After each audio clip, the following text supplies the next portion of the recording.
Assalamu Walaikum. Hello friends, how are you? Welcome back to our another video.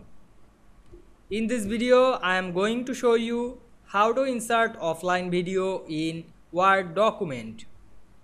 Let's get started. At first, we have to open a Word document. Then we want to insert offline video in this document.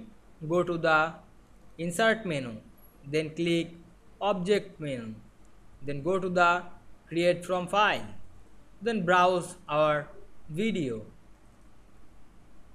We choose a video from our file. Now I choose this video and insert it. Then we check mark on the display as icon. Then finally press OK. Now we can see here we insert offline video very easily. Click double on this video icon. Then open this video.